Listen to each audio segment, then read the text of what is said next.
दोस्तों, आज मार्केट में एक ऐसा दिन हुआ है जो 4 साल में कभी नहीं हुआ। Stock market updates, worst crash in the last 4 years as NDA falls shorts of 400 पार। देखिए दोस्तों, मैं हमेशा आपसे जब भी वीडियो बनाता हूँ एक चीज़ पे बहुत फोकस करता हूँ कि मार्केट को अनस्टेबिलिटी नहीं पसंद है। या तो मार्केट उस चीज़ को सेंस पहले कर ले एंड उस पर रिएक्ट कर दे। जिस हिसाब से एग्जिट पोल के नतीजे थे, मार्केट ने काफ़ी अच्छा उस पर रिएक्ट किया।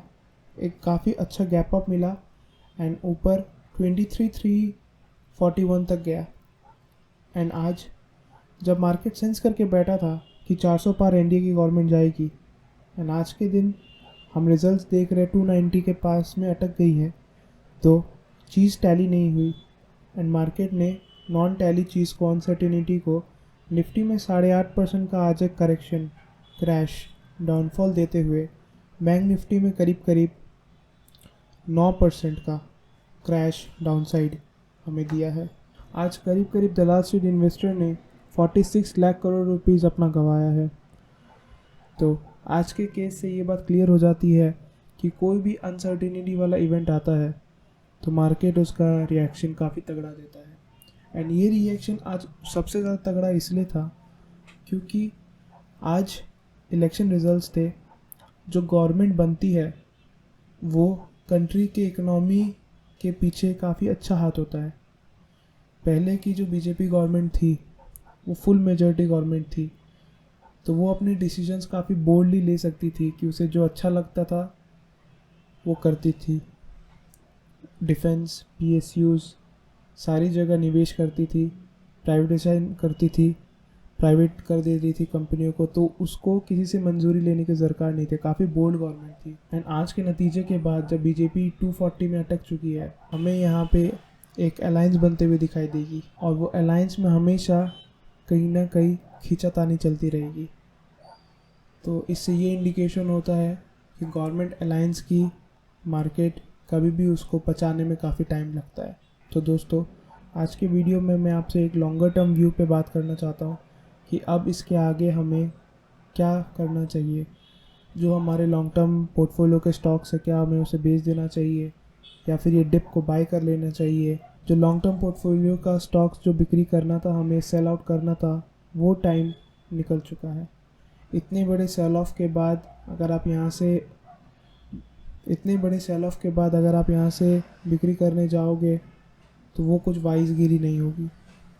अगर सेल करना था तो इलेक्शन के जजमेंट डे से 2 दिन पहले यहाँ पे सेल करना था, बट अब इतने सेल के बाद यहाँ से एक रिकवरी का जोन भी बन रहा है।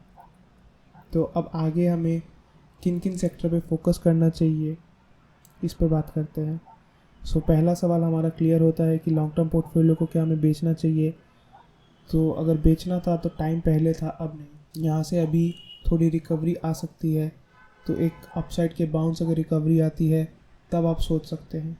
दूसरा सवाल कि अब पीएसयू क्या हमें एक अच्छा सेक्टर लगता है इन्वेस्ट करने के लिए, तो उसका आंसर है अभी फ़िलहाल के लिए नहीं।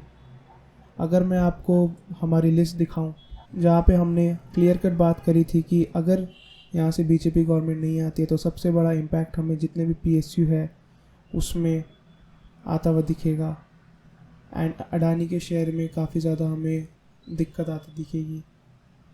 तो आप देख सकते हो कैसे आज अडानी के शेयर्स फॉल किए हैं, कि पीएसयूज़ फॉल हुआ है।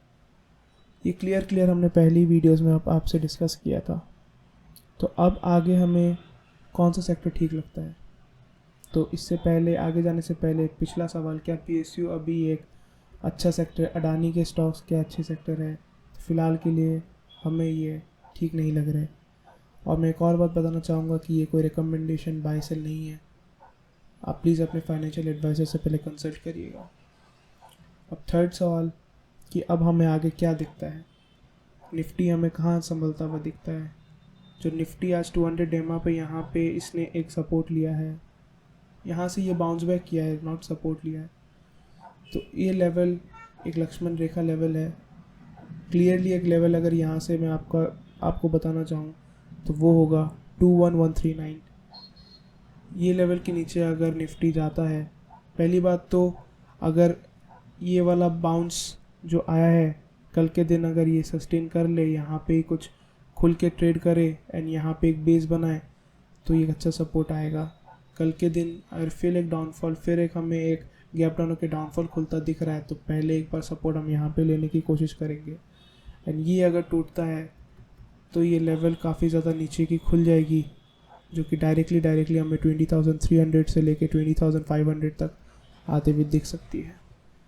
ये रही निफ्टी की बात। अब हम बात करते हैं बैंक निफ्टी के लेवल्स की। जो बैंक निफ्टी है वो अब यहाँ पे हमें फॉल आता दिखेगा तो एक मेजर हमें सपोर्ट फिर यहाँ पे आता हुआ दिखाई देगा, जो कि आप मान सकते हो करीब 45,000 का। बट उससे पहले ये लेवल को पहुँचने से पहले उससे पहले 45,830 को ब्रीच करना होगा, उससे पहले 46,600 को ब्रीच करना होगा। तो 300 पॉइंट ये अभी 46,920 में क्लोज हुआ था, सो यहाँ से 300 पॉइंट इधर एंड फिर फर्दर अगर यहाँ पे और 1000 पॉइंट की करेक्शन आएगी वो डाउन साइड अगर वो भी टूटती है तो ये एक डाउन साइड का लेवल हमें खुलता हुआ दिखाई देगा। तो ये रही निफ्टी एंड बैंक निफ्टी के लेवल्स कुछ अभी एक हफ्ते के लिए, जब तक हमें गवर्नमेंट फॉर्मेशन नहीं दिखती है तब तक हमें ये दिख रही है।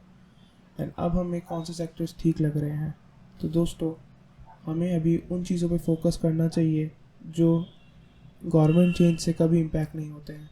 जब सारे इंडाइसेस डाउन थे, एक इंडाइस था जो कि ग्रीन में था, जो ये काफ़ी शॉकिंग था। वो इंडाइस है FMCG। FMCG को हमेशा काफ़ी ज़्यादा सेफ इंडेक्स माना जाता है। अगर आप देखो तो करीब 1% FMCG प्लस था। इसमें कौन से अच्छे स्टॉक्स हमें दिख रहे हैं इसकी वीडियो में काफ़ी जल्द आप लोगों के लिए लेके आऊँगा। FMCG काफ़ी अच्छे लेवल पे भी है, डाउन साइड गया 200 डेमा के पास, यहाँ पे इसने एक बाउंस लेके ये अपसाइड आया। तो अब से हम FMCG को अपने इस लिस्ट में ऐड किए हैं कि हम इसे ट्रैक करेंगे। तो एक है हमें FMCG पे काफ़ी ज़्यादा फोकस करना चाहिए। दूसरा हमें जिस पे फोकस करना चाहिए वो होगा ऑटो। अगर आप ऑटो में कोई भी अगर आप उसकी बात करो, अगर मैं M&M की बात करूं तो अगर आप देखो M&M का चार्ट तो नीचे गया बट एक रिकवरी आई। ऐसा क्यों? क्योंकि जो ऑटो सेल्स है वो कोई गवर्नमेंट इम्पैक्ट से कुछ उसका लेना देना नहीं है। कोई सरकार आए कोई सरकार जाए, ऑटो सेल्स तो होगी। तो दूसरा सेक्टर हमें जो दिख रहा है अच्छा वो होगा ऑटो। एंड एक और सेक्टर जिसमें मैं बात करना चाहूँगा वो होगा निफ्टी आईटी।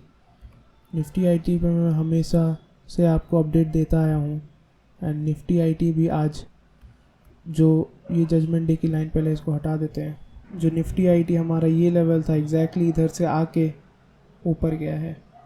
हमारा कप एंड हैंडल पैटर्न हम एक्सपेक्ट कर रहे थे कि यहाँ पे निफ्टी आईटी बेस बना के अपसाइड जाए, बट ऊपर में एक रेजिस्टेंस फेस करके डाउन आया था, तो हमें इसे हल्का सा डाउन करना पड़ेगा। मैं पहले से कुछ प्री एज्यूम करके नहीं रखा हूँ, आपके सामने के ये लेवल्स आपके सामने बनाता हूँ और आपके सामने प्रेजेंट करता हूँ। ये पहले से ऊपर था कि मैं वहाँ पे इसको इस लेवल पे यहाँ से रिकवरी मान के चल रहा था, बट इस लेवल पे ये सस्टेन नहीं किया नेक्स्ट सेल ऑफ आई। तो अगर आप मानो आईटी का काम यूएस से काफ़ी ज़्यादा इन्फ्लुएंस होता है, इंडिया में क्या होता है क्या नहीं उससे आईटी को काफ़ी ज़्यादा इम्पैक्ट नहीं पड़ता है। तो ये एक थर्ड इंडेक्स होगा। एंड आईटी के लिए मैंने आपसे कुछ अच्छे शेयर्स ऑलरेडी आपके साथ डिस्कस कर रहे हैं। तो ये है मेरा एक लॉन्गर टर्म व्यू। मैं यहाँ पे आप यहाँ से कॉल ले लीजिए, यहाँ से पुट ले लीजिए, ऑप्शंस ये वो उस बारे में बात नहीं करने आया हूँ। एक जनरल व्यू आपके साथ रखने आया हूँ कि अब इतने बड़े क्रैश के बाद हमें क्या दिखता है। जो सवाल हमने डिस्कस किए थे कि क्या हमें पोर्टफोलियो बेच देना चाहिए लॉन्ग टर्म, तो उसका जवाब है नहीं, समय गया। दूसरा सवाल है कि अब हमें यहाँ से क्या करना चाहिए, क्या हमारे निफ्टी के लेवल्स निकलते हैं, तो लेवल्स मैंने आपको बता दिए हैं। तीसरा हमें कौन से सेक्टर्स पे अभी ध्यान देना चाहिए, तो वो मैंने आपको बता दिया है। क्या PSUs अभी एंड अडानी अभी जो बहुत ज़्यादा हमें उस समय money making stocks and sectors लगते थे, क्या उसमें इन्वेस्ट करना चाहिए, तो फ़िलहाल के लिए नहीं। ये कुछ 4-5 इंपॉर्टेंट सवाल जो आपके दिमाग में होंगे उसको आप क्लियर कर लो। एंड आगे मैं इन सारे सेक्टर्स जो हमें अच्छे लग रहे हैं उनके बारे में मैं आपके लिए और डिटेल्स लाऊंगा और उनके बारे में कुछ कुछ स्टॉक्स लेके आऊँगा। तब तक के लिए इन्वेस्टेड रहिए, थोड़ा कॉशियस रहिए। एक हफ्ते तक थोड़ा सा मार्केट पे नज़र रखिए कि क्या है, कैसा चल रहा है, कौन सी गवर्नमेंट आ रही है, कौन सी नहीं आ रही है। थोड़ा सा एक्टिव बिहेव करिए। तो अगर आपको वीडियो अच्छा लगा प्लीज़ लाइक शेयर सब्सक्राइब ज़रूर करिएगा।